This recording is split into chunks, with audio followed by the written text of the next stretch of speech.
I'm going to start with you, Tamas. Buddy, what are you hearing from the processing industry? You know, the cost of aluminum and some of the supply chain issues that they were facing changed up the dynamics of processing, and then also curious about what they're telling you on reserves. There was a time when they had all kinds of canned vegetables in the warehouses, frozen product that was ready to go. What are you hearing from them on that post-pandemic, I guess? Well, in terms of the potato crop, they're short in supply. I've heard from a number of different processors that they're looking all over for potatoes. Some of them are even starting to consider using varieties that are not traditionally used for French fries and tater tots and hash browns. They're looking at some of the other, what we would call fresh market varieties. And there's even the thought that they may use some chipping varieties to use for the frozen product. The Pacific Northwest is the largest supplier of potatoes for food service, and that's primarily the French fry market. And they had extreme heat, they had the wildfires and smoke damage, and so they're really short product. And so the potato processors really need potatoes.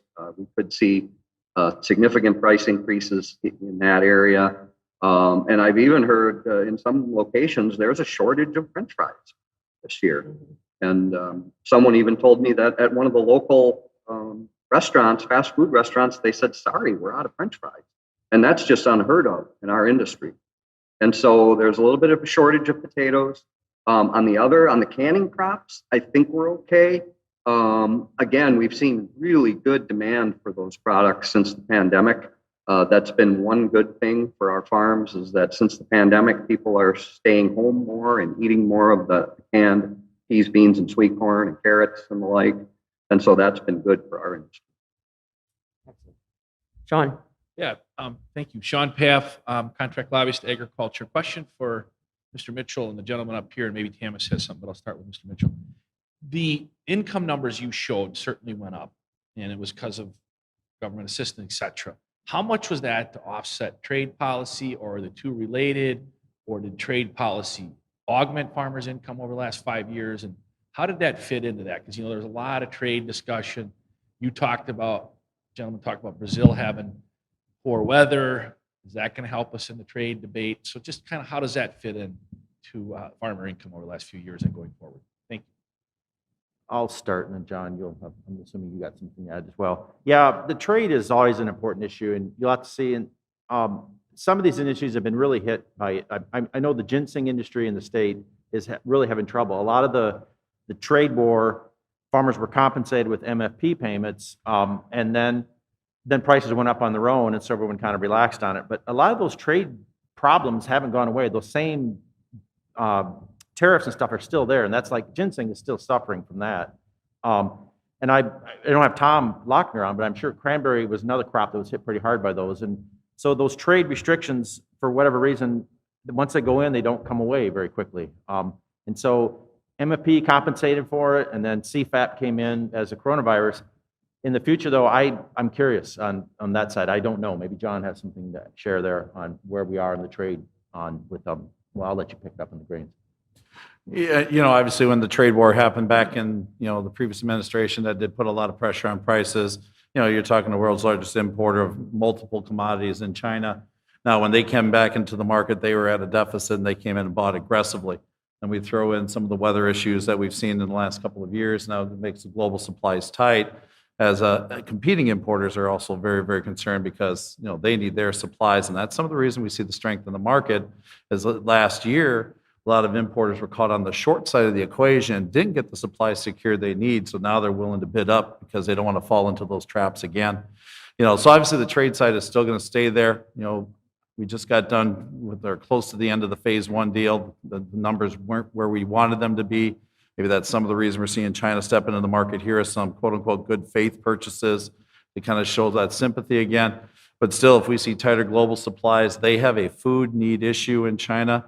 They want protein. We're seeing it happen in multiple markets, and they'll continue to step in and be aggressive. You know, our livestock specialists will talk about it probably shortly, but they have now become our second largest or one of our top three largest buyers of U.S. beef because, again, they had that protein need.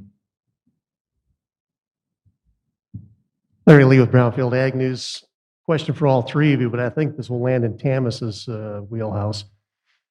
4 times this past fall, I heard from farmers that told me their vegetable crops were turned down by the canning plants and that they were told that's because there wasn't enough labor at the plant or not enough metal to make the cans. Therefore, the crops ended up either turning into sweet corn silage or just going to waste. Any confirmation of that, and is that still a problem?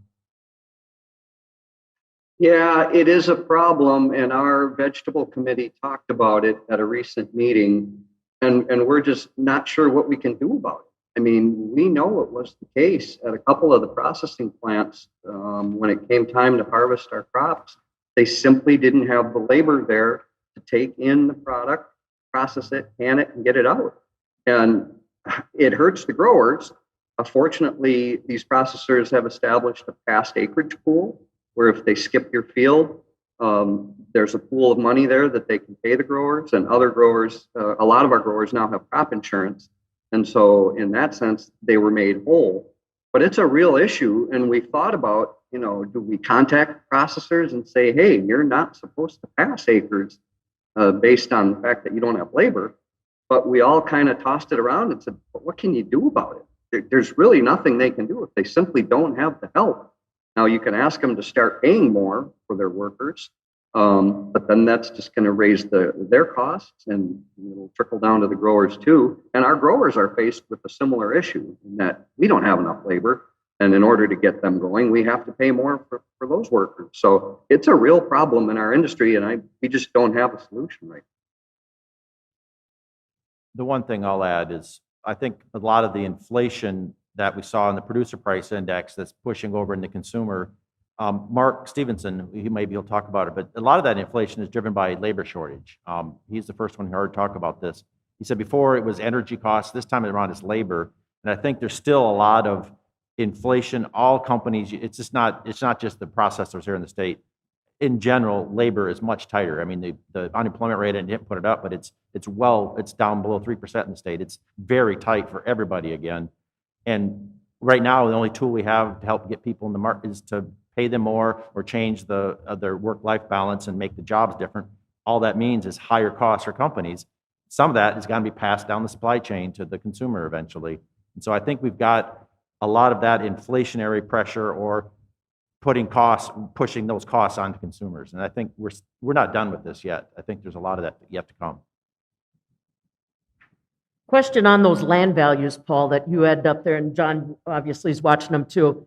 I know that farmers for good land are competitive with one another. When you see a 34% increase in farmland values in a state like Iowa, and again, being a person that was in the 80s, are these farmers, agribusinesses, or outside investors? If they're outside investors, are they still domestic investors, or do we have to start monitoring who is helping to drive up some of these land values? It's a little out of my area. Maybe John, it's probably out of your area too. That's why I ask. Yeah. No, these are unbelievably jumped. I mean, my colleague at Iowa State University, Wendong Zhang, is in the extension there. He's one of the extension people they have, and he said it's just amazing to see this land value increase like that. And yes, the farmer. I think it's still a sign of the potential income you can earn in agriculture. These trends that super cycle, all this stuff. There's money to be made for a while. You saw me talk today with the costs are up, but there's still money to be made, and that shows up as a pressure up in the land values. And then, like I said, there was a pouring of capital into the agriculture because we thought the wheels of the bus are falling off, and so one of the things they did, pay down their debt, and the next thing they did is start buying land. Those that know how to farm are after. That's what they're doing. But there are people that, I don't know, there's rumors about the Chinese, all perfectly legal, bringing in money to buy land up and stuff like that. There's a lot of institutional investors in the U.S. that it's a part of a good investment portfolio is to hold ag land. And I think that's part of it is there's value in agriculture, and people with money are putting their money into agriculture, farmers and some of them non-farmers. And add a little bit to that. Some of this also too is a kind of hedge against inflation. They're putting money into areas where they know they got some productivity. So we're seeing some definite outside investment there from talking to producers that, see land disappear in their area and they can't rent anymore.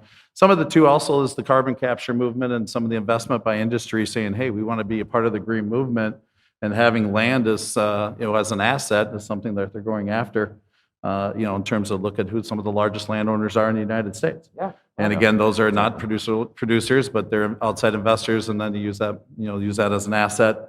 Again, watching, trying this carbon capture movement that we're starting to produce here. Yeah, Bill Gates. Yep. All right, any other questions? Otherwise, we're going to take the break.